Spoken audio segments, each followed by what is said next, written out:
Muy buenos días para todos. Pues les doy la bienvenida a este 12º encuentro de Ingeniería Mecánica. Pues digamos en este momento coyuntural estamos pasando pues por una situación difícil, ¿no? Tanto a nivel de personas, ¿cierto? Como a nivel de país. Creo que es un momento coyuntural, difícil, a veces nos genera confusión, no sé, desesperanza, dudas hacia el futuro. Entonces, pues hoy quiero invitarlos un poquito pues a reflexionar, ¿cierto? A pensar un poquito como más tranquilamente, a que nos llenemos de esperanzas. Albert Einstein pues tiene muchas frases alrededor de las crisis, ¿no? Él decía que las crisis es la mejor bendición que puede sucederle a personas y países, que creo que es lo que estamos viviendo ahora, porque las crisis traen progresos. La creatividad nace de la angustia, como el día nace de la noche oscura. Entonces, es mi invitación. Estamos en un momento de crisis tanto de personas viviendo situaciones muy complejas a nivel personal, todos, como a nivel de país. También estamos viviendo un momento coyuntural. Pero es que veamos esto como una crisis que nos traerá mejores tiempos hacia futuro, que nos llenemos de optimismo, que después de las crisis pues vendrán los mejores momentos. Preparémonos para estos momentos, tengamos una actitud positiva, una actitud de co-crear entre todos un mejor país, de valorar todo lo que nos ha pasado para aprender y ser mejores personas, ser un mejor país. Esa es la invitación que quiero hacerles pues hoy en este inicio de nuestro encuentro de Ingeniería Mecánica. Para este encuentro pues tenemos un tema muy importante, el tema de las energías renovables y su impacto en el medio ambiente, que creo que es muy pertinente. En estos momentos hemos reflexionado mucho sobre la importancia del medio ambiente, sobre los valores como de nuestros recursos naturales como país. Creo que toda esta crisis nos ha hecho coger como un poco más de conciencia, ¿no? Entonces el tema de esta semana creo que pues nos viene muy bien y es invitarlos a eso, a llenarnos de positivismo, esperanza. La crisis, vamos a salir fortalecidos, vamos a salir siendo unas mejores personas y vamos a tener un mejor país. Vamos a construirlo, vamos a dejar esas diferencias y vamos a construir hacia adelante. Entonces, pues, sin más, pues les doy la bienvenida a este 12º encuentro de Ingeniería Mecánica. Bueno, estamos muy pendientes. A las 2 tenemos, lo que les decía David, algo muy bueno, creo que para el programa y para todos. Entonces, bienvenidos a esta 12º encuentro de Ingeniería Mecánica. Gracias, David. Muchas gracias, ingeniero. A continuación tendremos la ponencia Uso del hidrógeno como vector energético. La doctora Bracho, ingeniera mecánica por la Universidad de los Andes en Venezuela en 2005. En 2011 obtuvo el título de doctor en la Universidad Politécnica de Valencia. Después de obtener el doctorado, dedicó un par de años a la industria. De 2011 a 2012 hizo parte del equipo de tecnologías avanzadas de motores de gas para la empresa General Electric, ubicada en Múnich, Alemania. Fue responsable de la conceptualización de los sistemas de suministro de gas para precámaras utilizadas en plantas de propulsión, generación eléctrica, incluyendo experimentación y modelación y modelado. En 2012 se desempeñó como ingeniera de desarrollo de motores en la empresa Abencam Segula Technologies en Barcelona. Trabajó 4 años como investigadora en el IUCMT, motores térmicos, en proyectos relacionados con la compresión de procesos de inyección de combustión para sistemas utilizados en generación de energía. En 2015 se unió al Departamento de Máquinas y Motores Térmicos de la Universidad Politécnica de Valencia como profesora y desde 2020 es profesora contratada doctor. Es coautora de 19 publicaciones indexadas, participando en diferentes proyectos de investigación financiados por la industria y fondos públicos nacionales. Actualmente trabaja en el acoplamiento de motores 3D para combustión con algoritmos evolucionados como PSO. Entonces tenemos el gusto de que la ingeniera Gabriela nos acompañe con la ponencia. Adelante, ingeniera. Hola, buenos días allí, buenas tardes aquí. Muchas gracias por la invitación. Siempre motiva pertenecer o dar conocimientos, sobre todo en estos momentos que estamos viviendo ahora mismo. Y bueno, también desear que toda esta situación que estamos viviendo, tanto desde el punto de vista de salud, político, económico, pues se pueda solventar y bueno, y que no sea un motivo para que nos paremos, sino para seguir trabajando con más fuerza, con más impulso, para seguir sacando nuestra sociedad adelante. Entonces, pues bueno, dicho esto, es muy interesante ver cómo todas nuestras energías y toda nuestra ciencia va a mejorar el medio ambiente o haciendo un mejor aporte al medio ambiente, especialmente utilizando energías renovables. Y bueno, en función de esto, la presentación que voy a dar a continuación está relacionada con el uso del hidrógeno como vector energético, ¿vale? Un poco para aportar al medio ambiente parte de los conocimientos científicos y tecnologías que tenemos hasta ahora. Entonces, el contenido de mi presentación, lo primero que voy a dar es una pequeña introducción y una motivación al estudio del hidrógeno. Luego vamos a hablar un poquito de cómo es la producción del hidrógeno y a partir de que ya tenemos el hidrógeno, pues vamos a hablar de sus propiedades y luego cómo lo podemos utilizar en sistemas propulsivos, ¿vale? Especialmente para mover vehículos, para mover trenes, barcos, etcétera, y hasta para generar electricidad, ¿vale? Y bueno, para eso el hidrógeno se puede utilizar en diversas aplicaciones, pero básicamente voy a mostrar cómo se puede utilizar en sistemas de combustión, ¿vale? Y cómo se puede utilizar también en algo que se llama pilas de combustible, ¿vale? Y por último, un resumen. Muy bien. Bueno, sabemos que en los últimos 20, 30 años, en las últimas décadas, el consumo de energía a nivel mundial ha ido aumentando. Entonces tenemos un aumento de la energía, bueno, específicamente de la energía eléctrica, que lo vemos aquí representado en este eje vertical, en donde el consumo mundial, donde estos son exajoules, es decir, una cantidad enorme de energía, ha ido aumentando, tiene una pendiente positiva en las últimas décadas. Esta gráfica empieza en el año 94 y acaba hasta el año 19, a principios, bueno, el último año de la década pasada, ¿vale? Pero la tendencia que seguimos viendo a día de hoy es que el consumo energético sigue aumentando, ¿vale? Y bueno, ¿de dónde obtenemos esta energía que estamos consumiendo? Pues gran parte de ella viene del petróleo, que sería esta franja verde que tenemos aquí. Otra parte viene del gas natural y del carbón, ¿vale? Es decir, casi todo esto, toda esta franja muy grande viene de combustibles fósiles. Y luego ya sí tenemos un aporte que viene de la energía nuclear, otra parte de las hidroeléctricas y una parte de las renovables. Que bueno, aquí visto desde este punto comparado con las otras pues se ve muy pequeñita. Pero la parte positiva es que esta franja naranja que corresponde a las renovables se ha ido aumentando conforme van pasando los años, ¿vale? Y la tendencia es que esto siga aumentando. Entonces allí es donde nosotros ahora como ingeniería tenemos que seguir aportando para que esto siga siendo cada vez más, para poder cumplir con los protocolos, bueno, el Acuerdo de París, etcétera, para poder cumplir con los acuerdos ambientales. Bueno, la conclusión al final es que tenemos un aumento progresivo de la demanda energética a nivel mundial.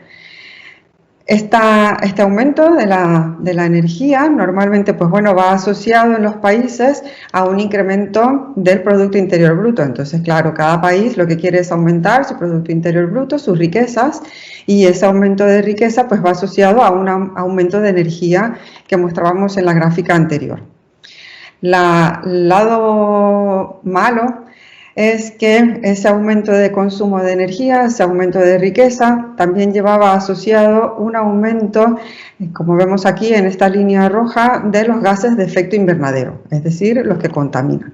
Entonces, durante toda la década de los 90, de los 2000, ¿vale? A principio de siglo, todo esto, a medida que aumentábamos la energía, aumentábamos también los gases de efecto invernadero. Y bueno, los efectos ya son obvios, que ya se empiezan a ver en el cambio climático. Bueno, afortunadamente a partir del año 2004, 2005, 2006, esta tendencia empezó a cambiar, ¿vale? Entonces aquí ya vemos que los gases de efecto invernadero no siguieron subiendo a pesar de que el Producto Interior Bruto seguía subiendo. Bueno, esta gráfica en particular es de España, pero bueno, es una tendencia más o menos uniforme en Europa.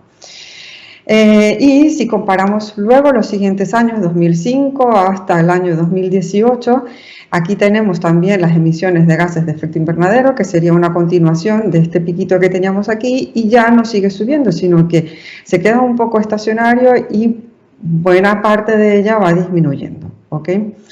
Y eso a pesar de que hubo un momento en donde el PIB, que era lo mismo que teníamos aquí, seguía subiendo, bueno, por motivos de que en 2010, 2011 y 2012 en España hubo una crisis económica, pues el PIB se quedó un poco estancado, pero luego volvimos a recuperar, y a pesar de que estábamos recuperando el PIB, pues los gases de efecto invernadero se mantenían más o menos controlados.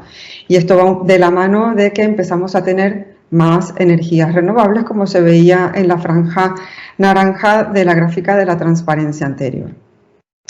Bueno, ¿de dónde venían estos gases de efecto invernadero? Pues básicamente de la industria, ¿vale? Entonces aquí, si vemos, tenemos un resumen de la procedencia de esos gases de efecto invernadero. Entonces, gran parte aquí en este tramo azul, 22%, viene de la industria.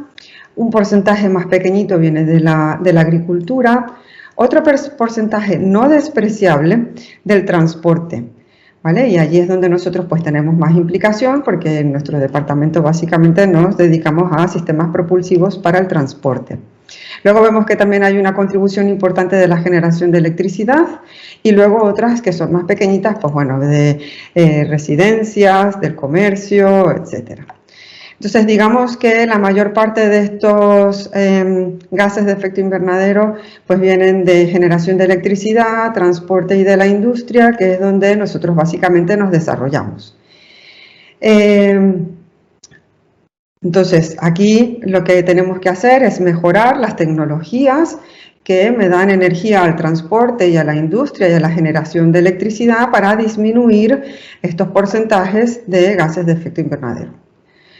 Por lo tanto, es necesario seguir explorando y fomentando el uso de fuentes de energía alternativas.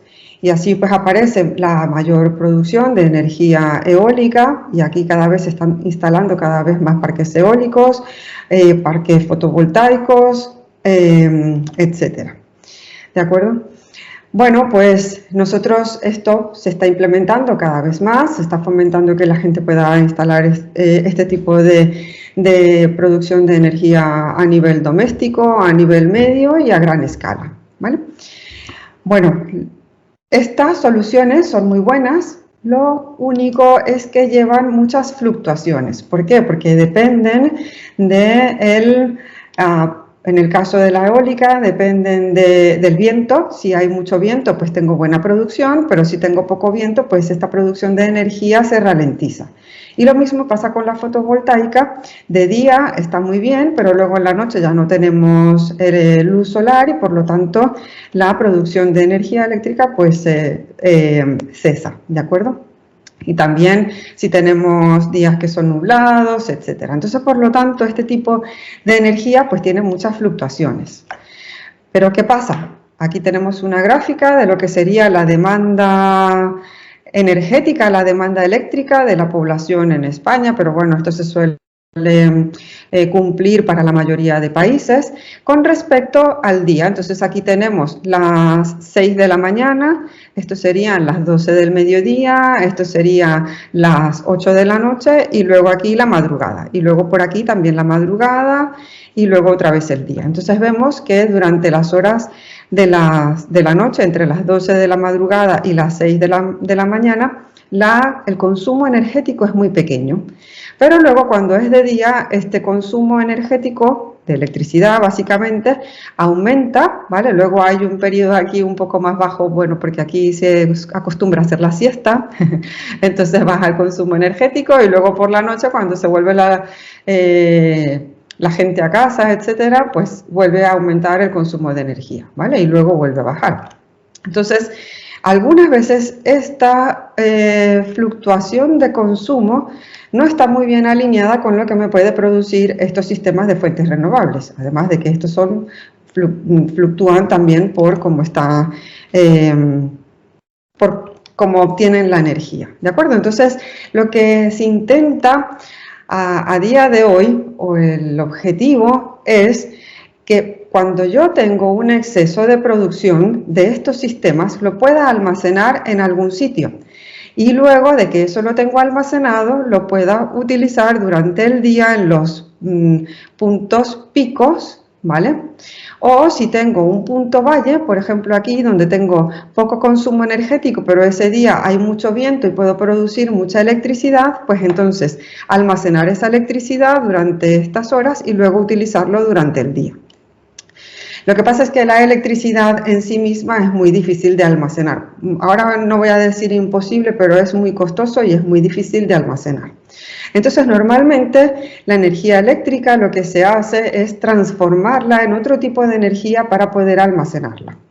Y así la tecnología que está más desarrollada es que se puede transformar en energía química y se puede guardar o almacenar en una batería, ¿vale? En una batería común y corriente como las que conocemos, que funcionan con principios químicos, ¿vale? También lo podría almacenar en forma de energía potencial y entonces esto lo que consiste es que yo tengo un reservorio de agua aquí abajo.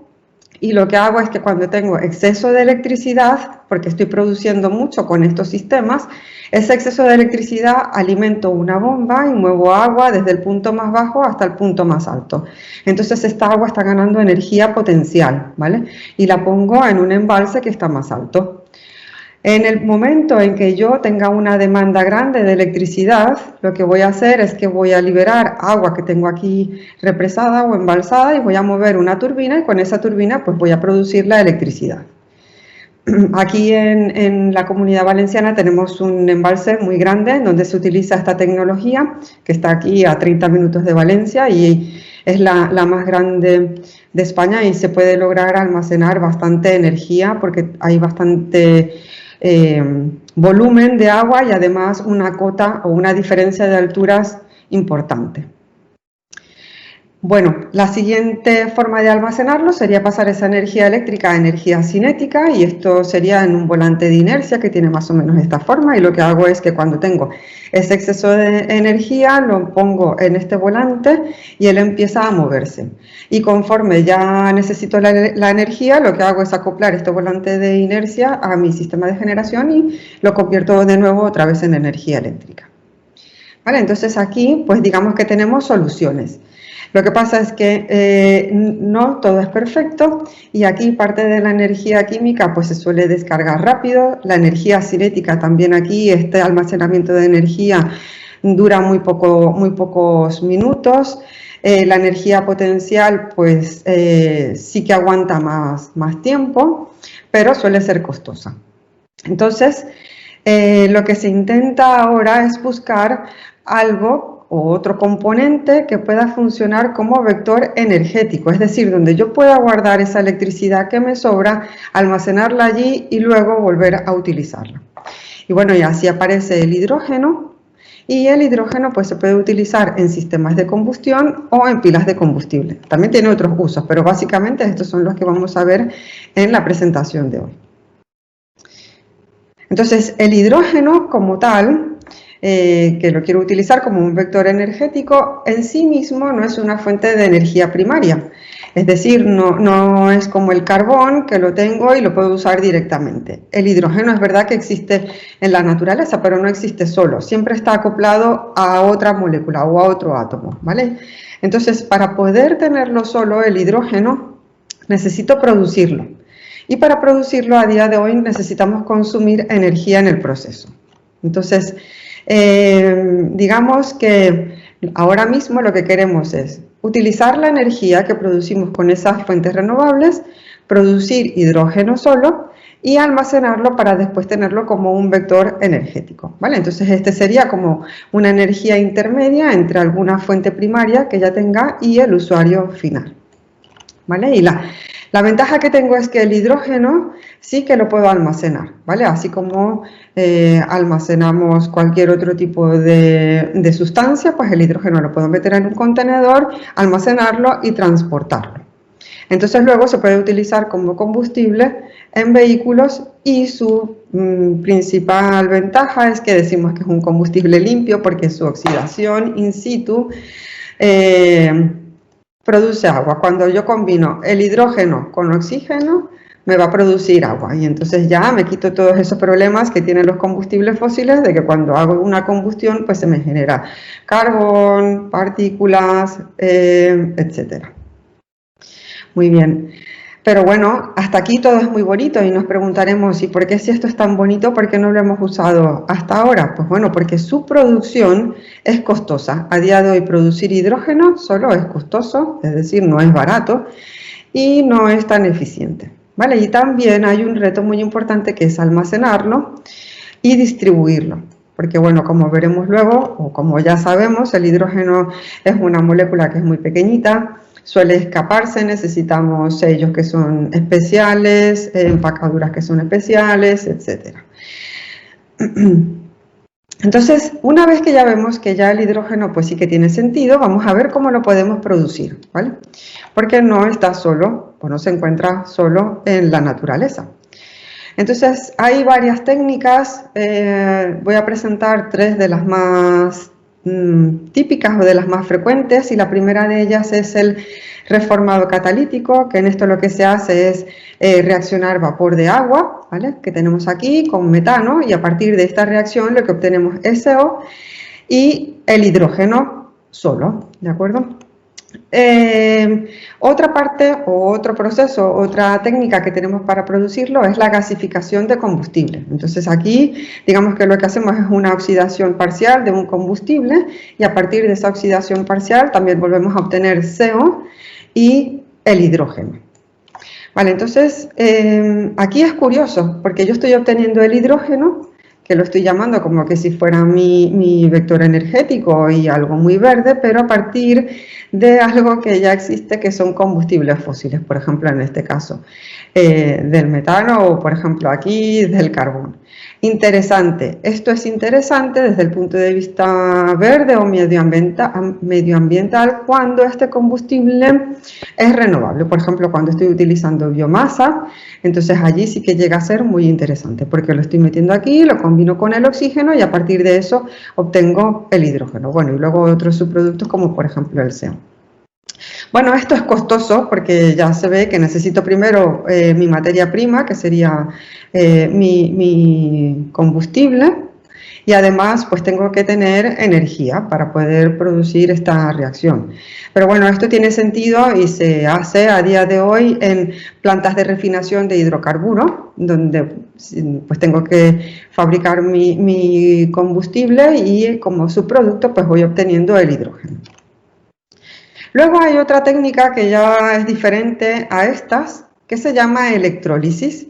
Entonces, electrólisis lo que consiste es que yo voy a coger una molécula de agua y esa molécula de agua, que está formada por hidrógeno y por oxígeno, le voy a implantar o le voy a meter electricidad, ¿vale? Y entonces, al darle electricidad a mi molécula de agua, lo que voy a hacer es que la voy a separar. Se separan y el hidrógeno queda separado del oxígeno. Entonces, esto cuando se hace a temperatura ambiente, se introduce cantidades de electricidad y normalmente estas cantidades de electricidad son muy importantes, es decir, son grandes. Necesito mucha energía para poder separar esta molécula y obtener el hidrógeno y el oxígeno. También se puede hacer a alta temperatura, entonces esto aumenta la temperatura en donde se va a hacer esta reacción y luego normalmente lo que hace es que consume menos electricidad, pero bueno, le estoy metiendo más temperatura. Esto a día de hoy se hace en laboratorios, es posible, pero bueno, también es costoso.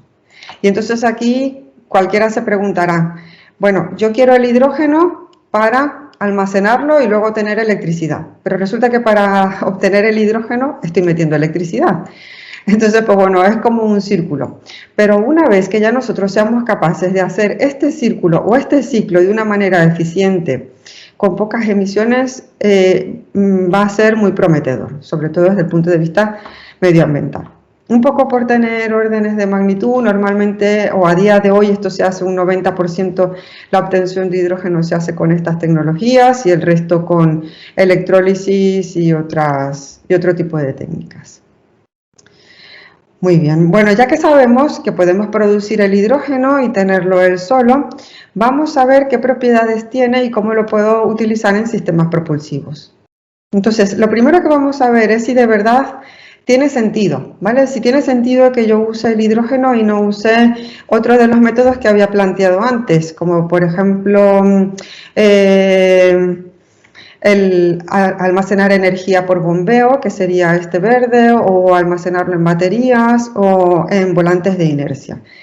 ¿Qué hay en esta gráfica? En esta gráfica lo que estamos mostrando es cómo es la capacidad de almacenar energía en vatios. Bueno, aquí tenemos kilovatios, megavatios, gigavatios. Y aquí el tiempo. Entonces, al principio, hace un par de transparencias, había dicho que cuando teníamos volantes de inercia, el tiempo de almacenamiento de energía era muy corto y aproximadamente esto puede estar alrededor de entre minutos y horas. Es decir, que la capacidad de almacenar la energía es muy corta. Luego, si vamos a baterías, pues esto aumenta un poquito, donde yo puedo almacenar cierta cantidad de energía durante horas o hasta un día. Y si ya nos vamos a almacenar energía por energía potencial, entonces esto puede ir ya a las semanas o a los meses. Bueno, cuando esto lo comparamos con almacenar hidrógeno, pues esto puede almacenar mucha más energía, aquí estamos en terawatts, durante meses o años, entonces, bueno, estacionales. Como aquí podemos almacenar del verano al invierno, del invierno al verano o algo parecido. Entonces sí que vemos que tiene sentido cuando lo vemos comparado con las otras alternativas que tenemos a día de hoy. Sí que tiene sentido que utilicemos el hidrógeno para almacenar la energía. Muy bien, entonces, ¿dónde lo podríamos luego utilizar cuando ya lo tenemos almacenado? Bueno, lo podemos utilizar en la industria química tiene infinidad de aplicaciones para fertilizantes, etcétera. Pero nosotros desde el punto de vista de movilidad, pues lo podemos utilizar para un motor de encendido provocado o lo podemos utilizar en turbinas de gas. Y además también lo podemos utilizar en algo que se llama pilas de combustible. Entonces, a partir de ahora vamos a dar una pequeña descripción de lo que sería cómo utilizarlo en un motor y luego cómo utilizarlo en pilas de combustible. Bueno, si yo lo quisiera utilizar en un motor de combustión, necesito saber sus propiedades, ¿sí? Sus propiedades, sobre todo propiedades físicas, propiedades químicas. Y bueno, vemos que el hidrógeno, en cuanto al contenido energético, tiene muy alta energía por masa, ¿vale? Entonces, ¿cómo yo puedo mirar la energía? Hay un parámetro en combustión que me ayuda a mirar esa energía, que es el poder calorífico. En este caso estamos hablando del poder calorífico inferior o low heating value, que normalmente se da en cantidades de joules por kilogramo, es decir, unidades de energía por masa. Y vemos que el hidrógeno tiene un low heating value de 120 megajoules por kilogramo. Esto es bastante cuando lo comparamos con otros tipos de combustible que tenemos en el mercado, por ejemplo, el metano, 50, es decir, el hidrógeno tiene el doble que el metano. Y si ya lo comparamos con algún combustible líquido que tenemos aquí, el isooctano, que se parece mucho a la gasolina, pues es 44. Entonces, pues bueno, sí que es atractivo cuando lo comparo con estos dos. Tengo que decir que a día de hoy, a nivel comercial, esto se utiliza mucho, es el campeón para sistemas que tienen combustión por gas, y luego, por supuesto, la gasolina también se usa mucho en el mercado a día de hoy. Entonces la pregunta es, ¿por qué si este es tan bueno, no se usa a nivel comercial como estos dos? Bueno, porque este es un gas, y es un gas que tiene un volumen específico muy diferente a lo que tienen los otros dos compuestos, y tiene muy baja energía por densidad. Entonces ahora, si ya lo comparamos esa energía por densidad, vemos que el hidrógeno tiene muy poquita energía por densidad, 9,6 comparado con el metano, y si ya nos vamos al combustible líquido, como sería este, pues la diferencia es gigante, muchos órdenes de magnitud. De 9,6 estoy pasando aquí a 30.000. Entonces, esto digamos que es la principal razón o una de las razones de que se utiliza a día de hoy con tanta frecuencia o con tanto interés en sistemas de combustión. Bueno, si vamos luego a otras propiedades, como por ejemplo la temperatura diabática de llama, vemos que el hidrógeno pues tiene una temperatura diabática de llama de 2300 y los otros pues tienen una temperatura diabática de llama un poco más pequeñita. Este parámetro es muy importante cuando estamos diseñando sistemas de combustión, y normalmente pues bueno, si tenemos esto vamos a tener más energía disponible, vamos a tener quizás más eficiencias, pero bueno, luego ya veremos que tiene un efecto también contrario sobre los contaminantes. Entonces, cuando vamos a comparar el hidrógeno con respecto a estos dos, por estas razones de contenido energético en la densidad, vemos que para obtener una energía por unidad de masa o por volumen, porque en realidad nosotros almacenamos volumen, ya no es competitivo, porque para conseguir un valor más o menos de 2.5 megajulios o megajoules por litro, lo tengo que presurizar a 300 bar, mientras que la gasolina a presión ambiente está a 33 megajoules por litro, ¿vale? Y recordemos que nosotros cuando estamos en un vehículo lo que tenemos es un depósito o un tanque que tiene cierto volumen. Entonces digamos que para un litro, un recipiente de 1 litro, la gasolina tiene mucho más megajulios que lo que puede tener el hidrógeno. Bueno, otra estrategia que se puede utilizar para aumentar este ratio es bajarle la temperatura, ¿vale? Entonces bajar mucho la temperatura del hidrógeno hasta menos 253 grados centígrados, y entonces aquí este ratio aumenta y aumentamos mucho el contenido energético por litro. Estamos llegando de 2.5 a 8, bastante, pero aún así estamos por debajo del 33 y además estamos almacenándolo a menos 253. Esto a puntos operativos no es práctico, porque si voy en un coche o en un vehículo, ¿cómo lo voy a mantener a menos 253? Pero bueno, que veamos que hay estrategias y que se pueden y que a día de hoy siguen en desarrollo para mejorar esta capacidad. Bueno, luego también tiene algunas características que están relacionadas con el encendido y con la combustión. Entonces así veíamos que teníamos una temperatura de llama alta que está relacionado con esta temperatura diabática. Y bueno, a pesar de que esto me da ventajas para la energía en el motor, pero tiene la principal desventaja de que produce NOx, que son los óxidos de nitrógeno, y normalmente estos se producen cuando estoy a muy alta temperatura en la combustión. Y ahora mismo, a día de hoy, esto lo queremos evitar a toda costa en los sistemas de combustión. Y un detalle muy importante es que, por un lado, es positivo, que es que el hidrógeno tiene un amplio rango de límites de inflamabilidad. Es decir, el hidrógeno, aunque esté en una mezcla muy pobre, con un dosado muy pobre puede llegar a prender y hacer una combustión. Y aunque esté también en un dosado muy rico, con una mezcla muy rica, también puede llegar a prender. Eso desde el punto de vista de combustión está muy bien, pero desde el punto de vista de la seguridad para su almacenamiento y para su transporte ya no es tan deseable, porque algunas veces si tengo un contenido o un poquitito de hidrógeno, pues eso puede llegar a prender y hacer un incendio o una combustión no deseada.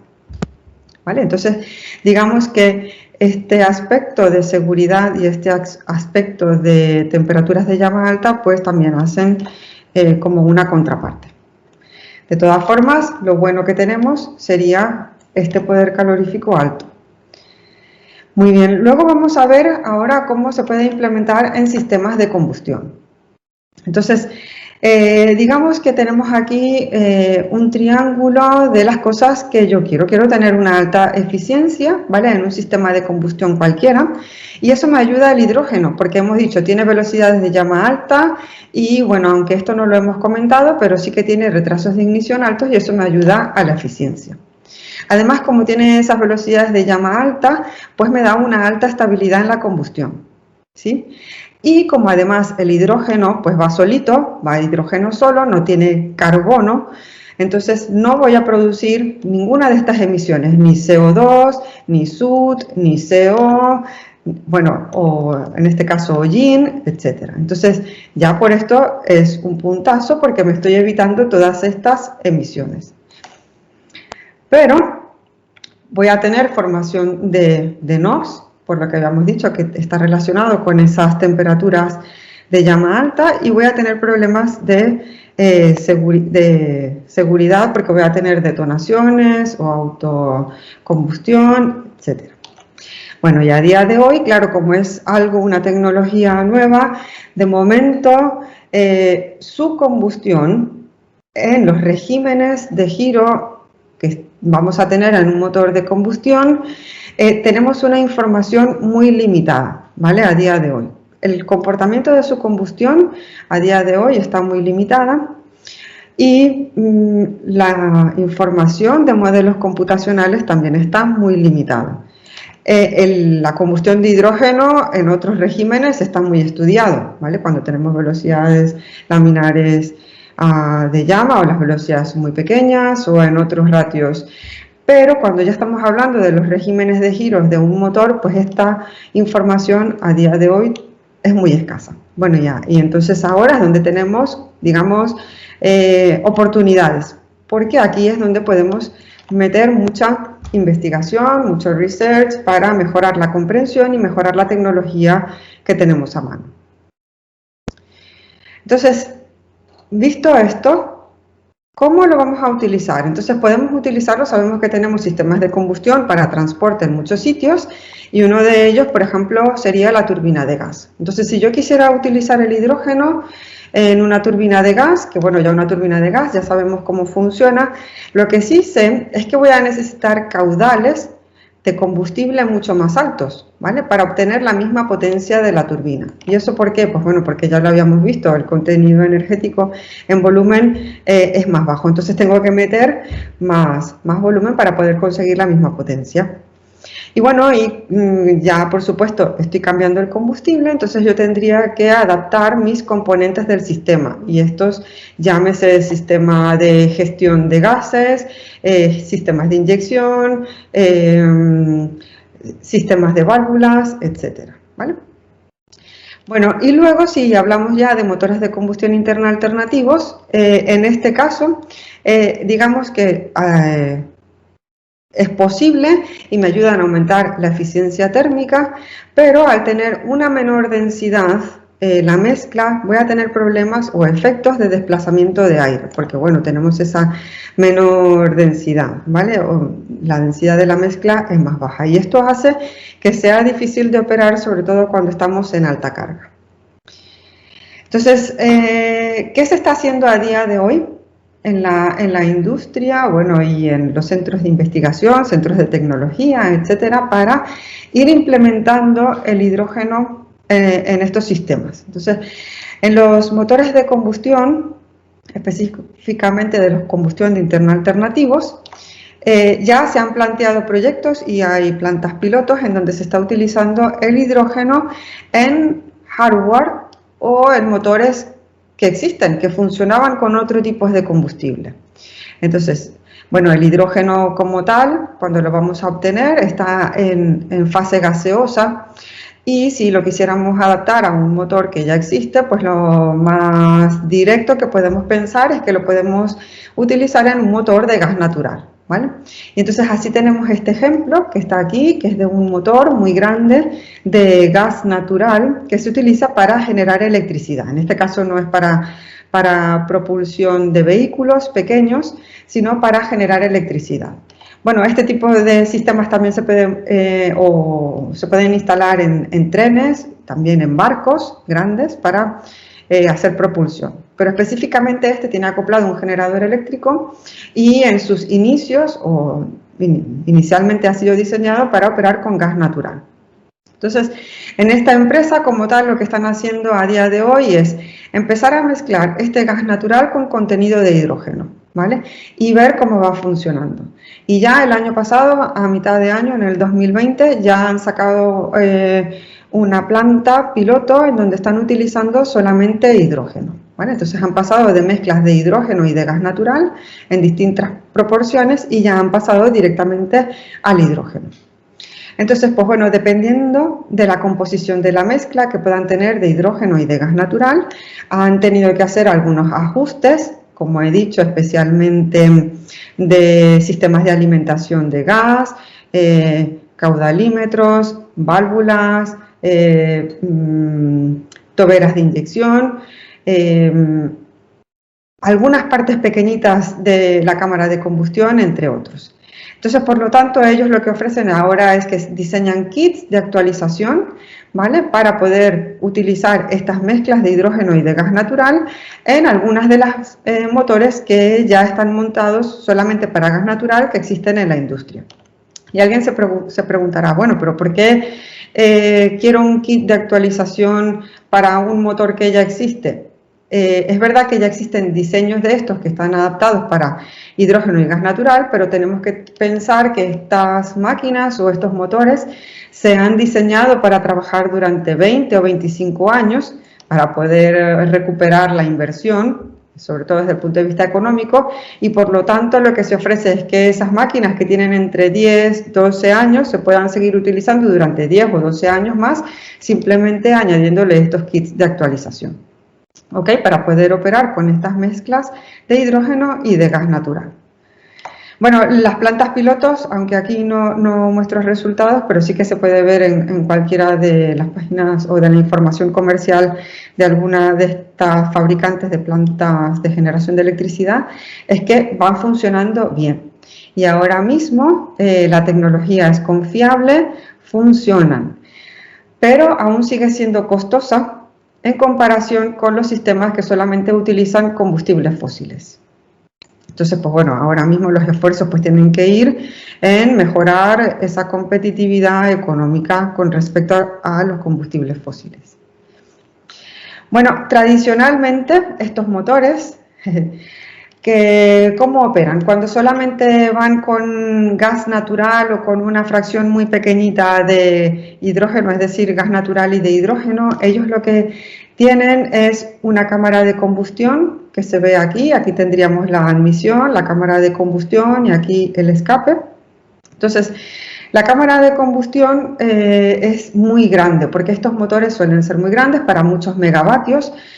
Suelen tener 2, 3, 4 litros, o sea que son bastante grandes, y para cumplir con las restricciones de emisiones contaminantes lo que se hace es meter aquí una mezcla pobre.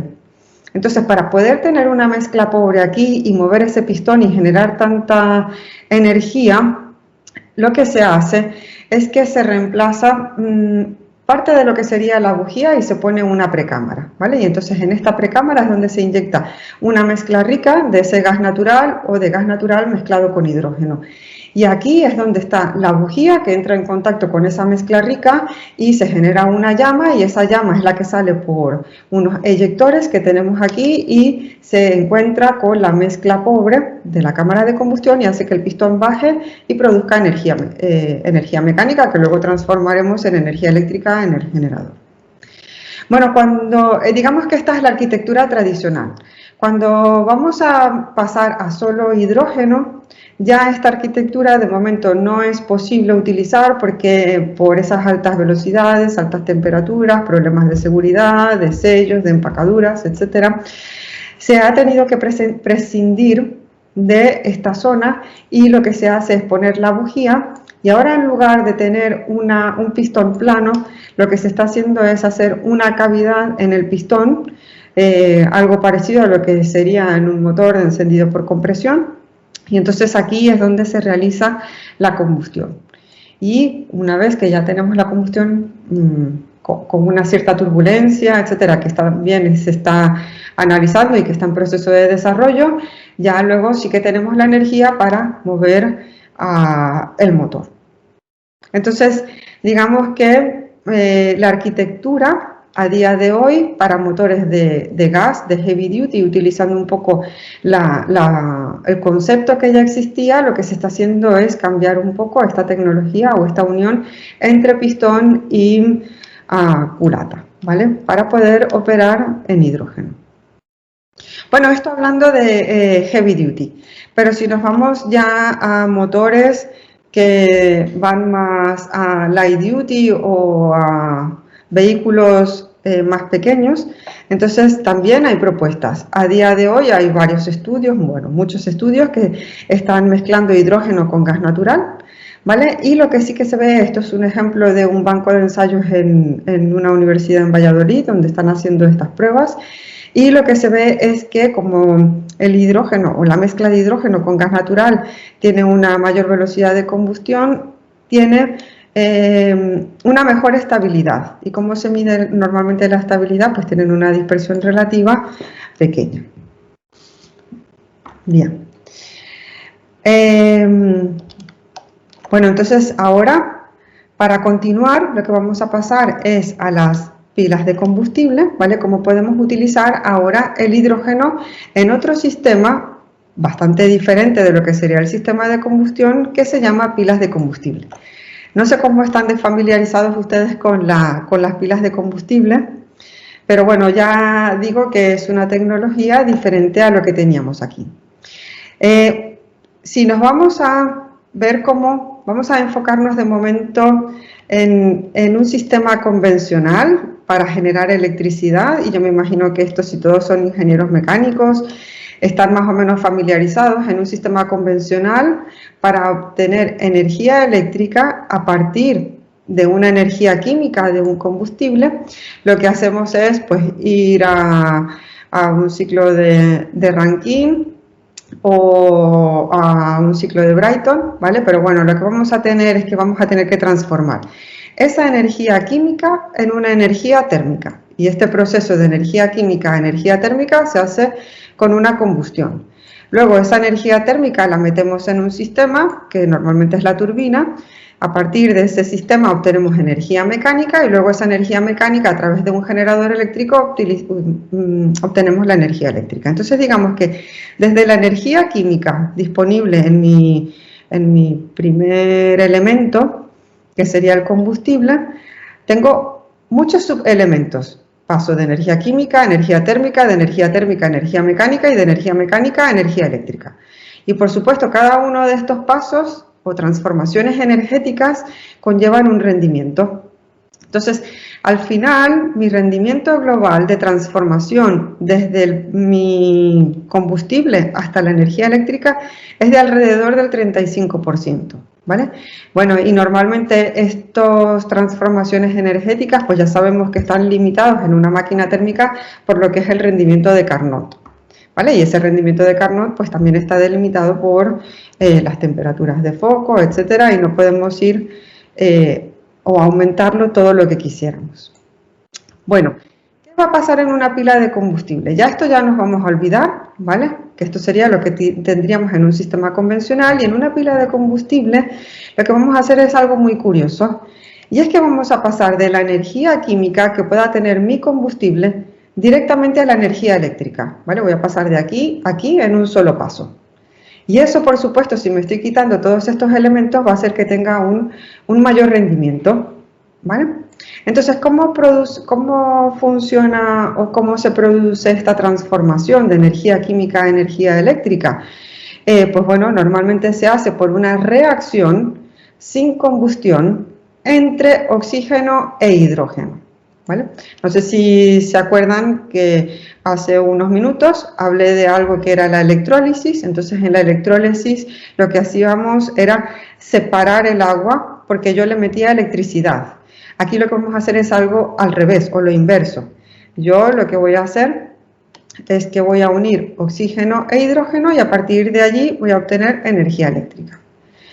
Entonces, esto lo que me va a dar es que me va a aumentar el rendimiento de esta transformación. Entonces, bueno, el aumento de rendimiento pues puede ser muy variopinto, desde 43 hasta el 97%. Y esta transformación energética, ¿en dónde ocurre? Pues ocurre en un sistema que tiene este aspecto, ¿vale? Este sistema es algo que se conoce como pila de combustible, y está formado básicamente por algo que son dos electrodos, ¿vale? Dos electrodos son simplemente material, un material que aquí, un electrodo, y luego otro electrodo. De estos voy a tener uno que es negativo y otro que es positivo. Entonces, el electrodo negativo se le llama ánodo, y el electrodo positivo que tengo aquí se le conoce como cátodo. ¿Y qué voy a hacer yo con estos electrodos? Entonces, tengo dos electrodos que además están separados por un material que voy a poner en el centro. ¿Y qué va a ocurrir? En este sistema yo voy a meter un combustible que va a ser hidrógeno. El hidrógeno va a entrar en mi sistema, y cuando entra en contacto con lo que tengo aquí, el ánodo sería mi electrodo negativo, va a haber una reacción, ¿vale? Y esa reacción es de oxidación, y el hidrógeno se va a desintegrar, ¿vale? Y sus electrones, aparte de los electrones de ese hidrógeno, van a viajar, ¿vale? Van a viajar y van a generar una corriente eléctrica que va a llegar luego hasta el cátodo, ¿vale? Entonces, el hidrógeno se desintegra, sus electrones van a subir, van a viajar, generando corriente eléctrica, y eso es lo que yo quiero. Bueno, para que esto pueda funcionar correctamente, esos electrones pues tienen que ir hasta el cátodo, y el ánodo y el cátodo tienen que estar separados, tienen que estar en sitios diferentes. Vale, entonces el hidrógeno se ha separado, los electrones van por aquí. Bueno, ¿y qué pasa con el resto del hidrógeno? Pues el resto del hidrógeno atraviesa algo que se conoce como electrolito, luego llega al cátodo, y en el cátodo lo recibe otra sustancia que es el oxígeno. Y ese oxígeno viene del aire, porque el aire pues digamos que es gratis. Entonces se combina ese oxígeno con el hidrógeno que tenía de esta zona, se combinan y me forman agua. Y por la salida voy a tener agua, ¿vale? Entonces, para que esto funcione, el ánodo y el cátodo tienen que estar separados, y están separados por algo que se llama electrolito, ¿vale? Y bueno, el electrolito pues también es otro material, es otra sustancia. Muy bien, entonces esto pues pinta bien, ¿verdad? Pinta bien porque yo estoy metiendo un combustible que es hidrógeno y obtengo agua. Entonces ya no tengo una combustión como tenía antes, y lo bueno es que estoy produciendo electricidad, ¿ok? Bueno, ¿dónde está la dificultad? Lo mismo. La dificultad está en cómo obtengo el hidrógeno a día de hoy, ¿vale? Cómo obtengo grandes cantidades de hidrógeno y cómo lo almaceno para que pueda entrar luego a mi pila, ¿vale? Y pueda hacer toda esta transformación energética. Además de que los materiales que se utilizan para electrolito pues suelen ser bastante costosos.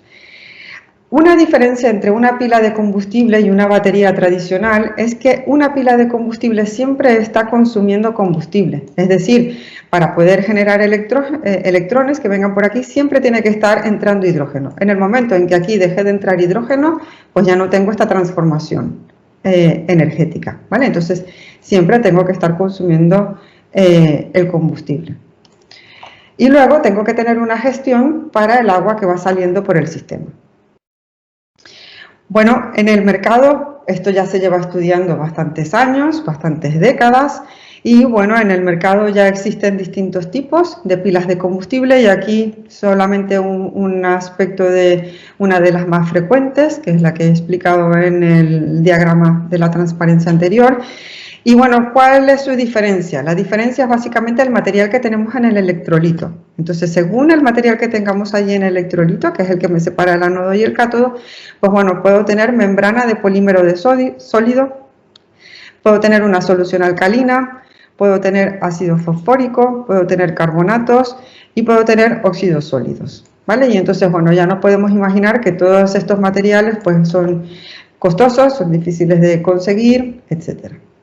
Y bueno, en función de este electrolito que yo esté utilizando aquí, la temperatura de funcionamiento del sistema también es diferente. Y entonces así tengo las PEM, que son de membrana de polímero sólido, pues trabajan entre 60 y 80 grados centígrados. Y luego ya nos vamos al extremo donde tenemos estas de carbonatos o de óxidos sólidos que, miren, está a una temperatura muy alta, 600 800 grados centígrados, y eso es porque la reacción que está ocurriendo allí también es una reacción exotérmica, entonces libera energía. La parte positiva de eso es que, bueno, también puedo utilizar esa energía térmica o ese calor disponible para sistemas de cogeneración, ¿vale? Entonces estaría generando electricidad y además tendría calor disponible para sistemas de calefacción o para cualquier otro proceso que tenga en mi industria. Bueno, los rendimientos a día de hoy, aunque la promesa que había hecho en la transparencia anterior era que estos rendimientos podían ser hasta del 97%, pues a día de hoy a nivel comercial pues estos rendimientos pues son más reducidos, 30, 50%, 50%, 60%. Y aquí ya como podemos utilizarlo para cogeneración sí que podríamos llegar a rendimientos de 85%, pero es porque estamos combinando el uso de la energía eléctrica y el uso de la energía térmica por estas altas temperaturas. Bueno, desventajas. Bueno, tienen a día de hoy todavía una baja durabilidad y que son caros, son costosos porque son materiales que son difíciles de conseguir, de fabricar, etc. Y bueno, a día de hoy, ¿dónde se aplican? Pues la idea principal para transporte, para aplicaciones especiales y bueno, para generar electricidad. Bueno, si quisiéramos hablar de la movilidad, porque así como hemos hecho para los motores de combustión, pues ¿cómo se podría poner una pila de combustible en un coche? Bueno, y de hecho ya hay algunos fabricantes como Honda que ya tienen un vehículo comercial que tiene esta tecnología. ¿Y cómo lo llevan? Pues aquí tenemos un esquema de un vehículo, ¿vale? En este caso sería Toyota. Y entonces tenemos un tanque de hidrógeno. Este tanque de hidrógeno alimenta la pila de combustible, genera electricidad. Esa electricidad lo que me va a mover es un motor eléctrico y ese motor eléctrico pues luego ya le da la propulsión al coche, ¿vale? Bueno, también tengo que tener una batería. Y algunas de las propuestas que hay ahora, de hecho uno de mis colegas aquí en el CMT, Ricardo, está trabajando para combinar esta tecnología con baterías y entonces si tengo una pila de combustible podría almacenar energía sobrante en una batería y poder utilizar, digamos, los dos conceptos. ¿Con qué comparamos esto? Pues esto lo compararíamos con un motor que ahora está muy popular, por ejemplo, un motor que solamente lleve baterías, ¿vale? Un Tesla o un coche que solamente lleve batería. Entonces aquí, en el caso de que solo tenga una batería de ion litio, lo que hacemos es conectarlo a la red eléctrica, cargamos nuestra batería y movemos al motor. En este caso, prescindimos de esto y lo que tenemos es el tanque de hidrógeno y movemos la pila. Bueno, para poder acoplar esto en el motor, bueno, necesitamos poner el motor eléctrico, necesitamos instalar el tanque de hidrógeno, que bueno, tiene una tecnología compleja por lo que decíamos. El hidrógeno es una molécula muy pequeñita que suele escaparse, que es muy difícil de conseguir estanqueidad. Y también pues necesitan calibración, todos estos sistemas, además de gestión de refrigeración, gestión térmica. Y a día de hoy también aquí hay bastantes posibilidades de investigación, sobre todo en la mejora de la refrigeración de estos sistemas. Bueno, importante, el tanque o el depósito, como está planteado a día de hoy, es que esté a 700 bar, una presión importante. ¿Okay? Entonces aquí pues también entra en juego la parte de la seguridad. Y bueno, ya para finalizar, esto es un ejemplo real, ¿vale? Con 5 kilogramos de hidrógeno que tuviésemos con esta filosofía, podríamos llegar a tener una autonomía de 700 kilómetros. Que bueno, que ahora mismo esta es una de las preocupaciones de un coche eléctrico, porque bueno, su poca competitividad a día de hoy es porque tienen unas autonomías muy reducidas, bueno, además del costo, etcétera. Pero digamos que con este muy poquito kilogramos de hidrógeno podemos llegar a tener unas autonomías muy buenas. Muy bien, entonces, por acabar, las pilas de combustible frente a los motores térmicos pues suelen tener una mejor eficiencia, depende un poco del grado de carga, que esto no pasa mucho en los motores de combustión, y tienen también muy alto rendimiento. Y con respecto a las baterías de ion litio, pues suelen estar muy bien porque tienen una densidad energética mayor, ya lo veíamos en aquella gráfica, ¿vale? Aquí podemos tener una mayor autonomía como se mostraba en el vehículo de Toyota. Y lo más importante en este caso también sería el tiempo de recarga pequeño, porque cargar una batería de las de ion litio te puede costar, bueno, dependiendo del fabricante, pero siendo realistas a día de hoy 5, 6, 8 horas, aunque hay fabricantes que te prometen que en 30 minutos la puedes cargar, pero eso serían cargas parciales. Mientras que aquí sería simplemente repostar el depósito de hidrógeno y ya tendrías la energía suficiente, que eso costará entre 5 o 6 minutos. Algo así como rellenar el tanque de gasolina. Pues muy bien, con esto ya resumo y entonces aquí en la presentación de hoy lo que hemos visto es que existe una necesidad de almacenar energía y que el hidrógeno es un vector importante para almacenar energía. ¿Cómo? Pues bueno, si yo produzco mi hidrógeno a partir de una fuente renovable, por ejemplo, cuando tengo exceso de energía fotovoltaica o cuando tengo exceso de energía eólica, pues puedo utilizar ese exceso de energía para producir hidrógeno. Ese hidrógeno lo almaceno y luego puedo mover un motor de combustión o puedo mover una turbina de gas o puedo utilizarlo directamente en una pila de combustible. Y todo esto nos va a ayudar a mejorar todo lo que sean las emisiones de gases de efecto invernadero. Y con esto ya culmino. Muchas gracias por la atención. Y bueno, solo como último apunte, un poco de mostrar dónde estamos nosotros, ¿vale? En Valencia, en la Universidad Politécnica de Valencia.